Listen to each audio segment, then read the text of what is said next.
Welcome to The Deep Dive.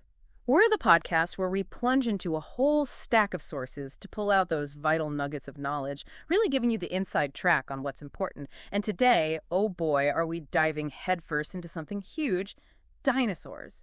Specifically, that enduring fascination with the Jurassic Park franchise. It just keeps going, doesn't it? It really does. So today, we're taking a deep dive into the very latest installment, Jurassic World Rebirth. And our mission, as always, is to unpack the sources you've shared. We've got everything from behind-the-scenes production notes, detailed plot summaries, even those fiery fan reviews, and the big critical responses. Yeah, lots to dig into there. Totally. We're going to explore the brand new creatures it introduces, where the story is heading, and crucially, why it seems to be sparking such a big debate among the franchise's loyal fans. Well, you know, the Jurassic franchise, it's always found ways to escalate the dinosaur threats, hasn't it? Always pushing the boundaries of what these creatures, both the ancient ones and the engineered ones, can be. And Rebirth very much continues that trend. Even while, interestingly, it's designed, or at least marketed, as a deliberate return to the franchise's roots. Right. So, a mix. Exactly. We're going to look at how this film tries, maybe successfully, maybe not, to blend that familiar awe and terror of the original with something, well, something truly new. And for some people, quite shocking. Okay, so with that terrifying backdrop setup, let's zoom in. Where does Rebirth actually start? Its place in the timeline, this desolate new world it presents. Right, so this is the seventh film in the whole Jurassic Park franchise. It's positioned as a standalone sequel to Jurassic World Dominion, you know, the one from 2022. Gotcha. And the film itself jumps ahead 5 years after Dominion. It picks up in a world where basically Earth's environment has become pretty inhospitable for a lot of the dinosaurs. So they're struggling. Yeah, it forces the surviving creatures into these isolated equatorial regions, sort of mirroring their ancient habitats, you could say. Interesting. So less world domination, more endangered species. Exactly. Yeah. What Rebirth's premise immediately does is establish a world where dinosaurs are now, less like these global threats and more like endangered species just trying to cling on. And the film takes us somewhere completely new, this unsettling place called Ile Saint-Hubert. Ile Saint-Hubert. Never heard of it in the other films. Nope, it's fresh. It's a secret InGen lab, you remember. Yeah. InGen, the bioengineering corporation. Oh, yeah, the source of all the trouble, basically. Pretty much. And get this, Ile Saint-Hubert was a dumping ground for dangerous, failed genetic experiments from the original Jurassic Park era. Whoa, so not Isla Nublar, not Isla Sorna. Completely distinct. This is where the stuff, too dangerous, too unstable even for Hammond's original vision, ended up. Okay, so that's the setting. What's the human angle this time? What's the mission? Well, it's not just about surviving the island, though obviously that becomes part of it. The main driver is a pharmaceutical company called Parkergenics. Parkergenics, okay. And they want to go to Ile Saint-Hubert to extract biomaterial samples from the large prehistoric specimens there. Biomaterials? For what purpose? The stated goal, and it sounds almost noble, is to develop a drug for heart disease. You know, humanity's biggest killer. Right, okay. High stakes. But it still sounds like exploiting these creatures, doesn't it? Even for a good cause. That's the core tension, isn't it? What Rebirth really crystallizes is that even with something like fighting heart disease on the table, that sort of corporate drive, the potential for gain, it seems inevitably to lead back to exploiting nature. It echoes the very first film's warnings. And Spielberg was involved again? And Koepp, the original writer. Deeply involved, yeah. Executive producer Steven Spielberg and screenwriter David Koepp. Their stated aim was definitely to revive the tone of the first film.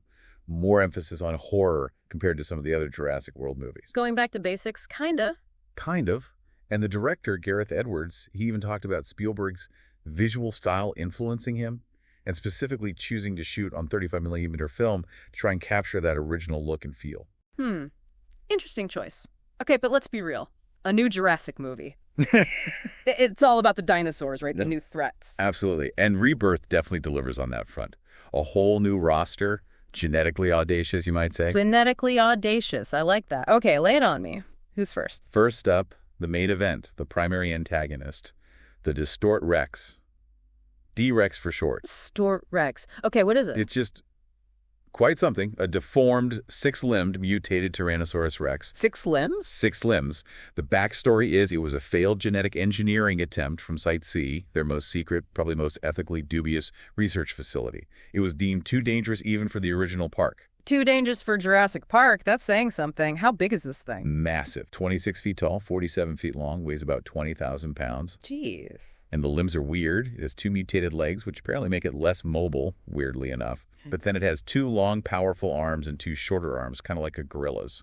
Wow. Sounds like a real Frankenstein's monster. Very much so. The visual effects supervisor, David Vickery, described it almost like another animal had been wrapped around the T-Rex frame. And he mentioned the director wanted the audience to actually feel sorry for it. Sorry for it. A giant killer mutant T-Rex. Yeah, despite the terror, because its deformities have clearly caused it immense pain. It's not just a monster, it's a victim of the science, too. That adds a layer. Any other creepy details? Oh, yeah. Its cage is labeled V26.7. V26.7, what does that mean? Screenwriter David Koepp confirmed it implies 26 previous failed attempts before they got this. 26. Wow. Just a silent reminder of all the failures, the horror that went into creating it. Okay, that's one nightmare down. But I heard something about flying raptors. Seriously. You heard right. Meet the mutadons. Mutadons. Okay, tell me about these, because flying raptors sounds unbelievably terrifying. They pretty much are. They're mutated velociraptors, but they have these pterosaur-like wings grafted on, essentially. It gives them the ability to fly. Oh my God, how big are they? Still raptor-sized? Bigger than a standard raptor, actually. 16 feet long, over 550 pounds, and stand over 6 feet tall. The descriptions say they look like flying raptors, but with thin wings and almost translucent skin, so you can nearly see their skeletons. Yeah, creepy. Where did they come from?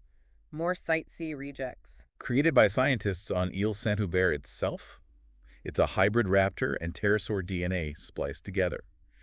The idea apparently came from that recurring theme in the later films.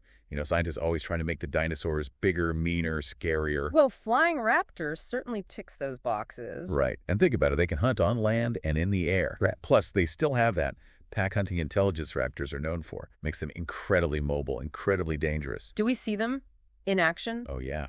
There's even a scene where they take down a regular velociraptor. That tells you just how much of a step up, threat-wise, they really are. Wow. So the D-Rex and these mutadons, they're not just new monsters to run from? Exactly. They really embody Rebirth's core message, I think.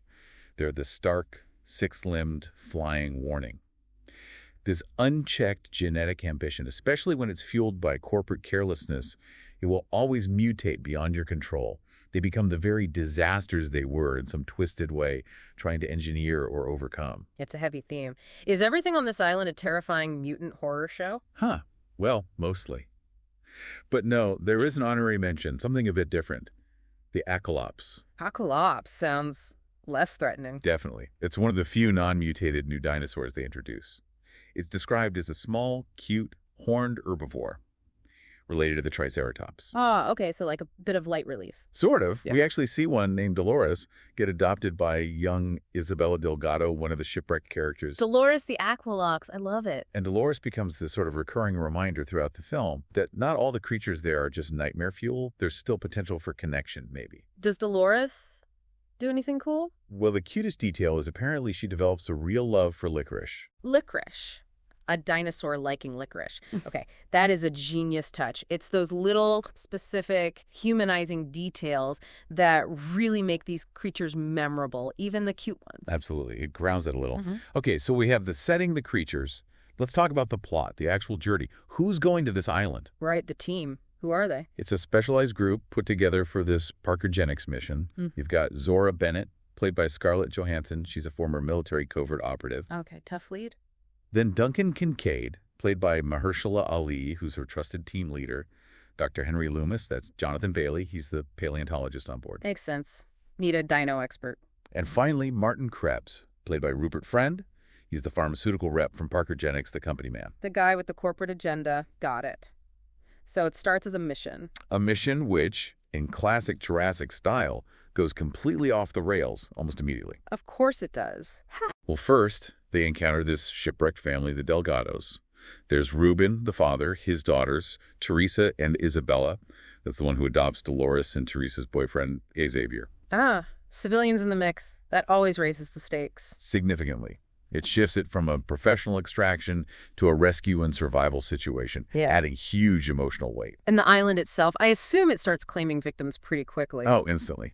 The initial boat approach sequence is brutal. Team members Bobby, played by Skrein, and Nina, Philippine Velge, are killed during this coordinated attack by a Mosasaurus and a Spinosaur. Mosasaurus and D. Spino. Wow, they're not messing around. Land, sea, and air.